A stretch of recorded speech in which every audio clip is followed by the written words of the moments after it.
সেটা কিন্তু অ্যাকচুয়ালি বাড়িতেও সেটা গাইড করতে হবে বাচ্চাদের মধ্যে। শুধু বাচ্চারা একাই বসে পড়ো পড়ো না, অনেক বাচ্চা আমি দেখি বইয়ের নিচের সাথে মোবাইলের সাথে নিয়েছে, মোবাইল এক পাশে দেখে বই এক পাশে পড়ে।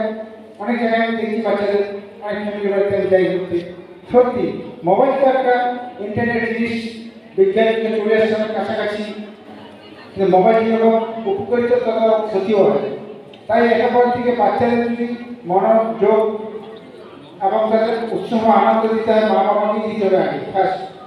কারণ স্কুলে একটা টিচার ওরা 5 মিনিট করে যদি একটা বাচ্চার কাছে ক্লাস নেয় কত টাইম লাগে, সেইরূপে পড়াশোনাটা আপনাদের আশা আকাঙ্ক্ষা যদি করতে হয় বাচ্চাদেরও প্রতি, ভবিষ্যতে আমার বাচ্চাকে কিছু একটা পড়াবো, কিছু করে শিখাবো, সেইরূপে কিন্তু গার্জিয়ান নিজেরাই খেলা করতে হবে এবং বাচ্চাদের উৎসাহ দিয়ে আনন্দ উৎসাহ দিয়ে লেখাপড়া করা যায়। শুধু পুরা ক্লাস আসলে রাখলাম বাচ্চাটাতে অনেক অসুবিধার মধ্যে পড়ে। আমি অনেক জায়গায় দেখছি বাচ্চাদের অত পড়াশোনার মধ্যে লেখাপড়া করার চাপাই দিলে ওদের মস্তিষ্ক খুব ছোট, আমাদের মস্তিষ্ক বড়, ওদের একটু হিট লাগে।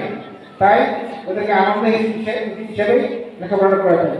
আর এই যে নবম পরিবর্তন আসছে যে প্রত্যেকটি স্কুলকে দেখে দেখে বাচ্চাদের মধ্যে যে জিনিস ওনারা প্রাইজ তুলে দিচ্ছেন, বই তুলে দিচ্ছেন, উৎসাহটা, এটা কিন্তু আমরাও পারি। আমাদের এরিয়ায় অনেক সমস্যা আছে, অনেক রকম লোক অনেক রকমভাবে যুক্ত আছি, কিন্তু আমরা হয়তো আমাদের পারি না বা কুলায় না। ওনারা সারা বাংলায় কিন্তু এটা আমরা চালু রাখছে বাচ্চাদের একটা আনন্দ উৎসাহ দেওয়ার জন্য। ওদেরকে আমি ধন্যবাদ জানাবো এই জন্য যে দেখুন ওনারা কোথায় থাকে, ওনার সংস্থা আছে, এখানে আছে।